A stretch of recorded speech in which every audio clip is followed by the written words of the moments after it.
अनुच्छेद 370 एक टेम्पररी प्रावधान हमारे संविधान में था, नरेंद्र मोदी जी ने हटा के दिखा दिया। और ये जो अलगाववादियों का कैंसर था, जिसको पाकिस्तान से भी समर्थन मिलता है, उस वक्त सर्जरी करके जब हटा तो हमें पहले ये देखना था अंदरूनी तौर से हम लोग मजबूत हो जाए। जो वहां पे हमारे कश्मीरी भाई बहन हैं, उनकी अगर कोई चिंता है, कोई किसी के मन में भय भी हो, तो हम पहले उस पर बातचीत करके दुरुस्त करें। और जब वो दुरुस्त हो गया और अब कश्मीर में हम देख रहे हैं किस तरह से प्रगति आ रही है, विकास की धारा बह रही है, लोकतंत्र स्थापित हुआ है, डीडीसी चुनाव की आपने बात करी, तो अंतरराष्ट्रीय जगत का एक महत्व है।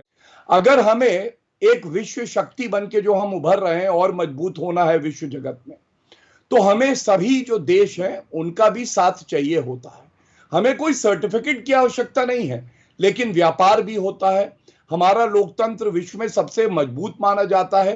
तो अगर लॉबिंग करके कोई हमारे खिलाफ गलत रिपोर्ट लगाए, तो एक मजबूत संदेश देने की आवश्यकता भी होती है, कूटनीति है। अपने मित्रों की संख्या बढ़ाएं और जो पाकिस्तान जैसे आतंकिस्तान है उनके मित्रों की संख्या घटाएं।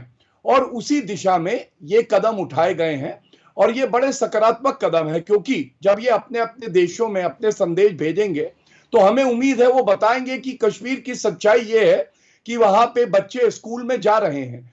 4G पे ये लोग गाना गाते थे, 4G कट गया, 4G बहाल हो गया। सर्वोच्च न्यायालय में जो पेंडिंग है पिटीशन, उसमें रोक नहीं लगी। वहां पे विकास अब आ रहा है, किस तरह से इंफ्रास्ट्रक्चर का डेवलपमेंट हो रहा है। ये सब बातें विश्व में जाएंगी तो हम मजबूत होंगे। वहां पे मूल अधिकारों का हनन हो रहा है। मूल अधिकारों का हनन कभी नहीं हुआ। संविधान के तहत अनुच्छेद 370 को संशोधित करके निष्क्रिय किया गया। आज वहां पे चुनाव हुए, जो सबसे बड़ा सबूत है कि लोकतंत्र स्थापित हो गया है।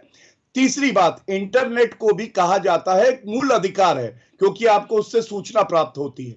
जैसे ही वहां स्थिति ठीक हुई, वो भी बहाल हुआ। वहां पे आज लोग काम पे जा पा रहे हैं। ये सब स्थापित कर रहा है कि हमारा लोकतंत्र मजबूत है।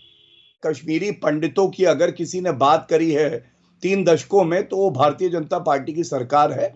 और मैं आपको बता दूं, कुछ प्रयास ऐसे हैं जो फल दे रहे हैं, जैसे नौकरियां देना कश्मीरी पंडितों को। जो भेदभाव वहां होता था, लोकल्स जो कश्मीरी हैं और जो बाहर से आए हैं, उनको कभी वहां पे अपना नहीं माना जाता था। अनुच्छेद 370 के संशोधन के बाद वो सही हुआ। तीसरा, उनको पुनर्स्थापित करना, वो कैसे वापस जाएं, इसका भी हम लोग खाका बना रहे हैं।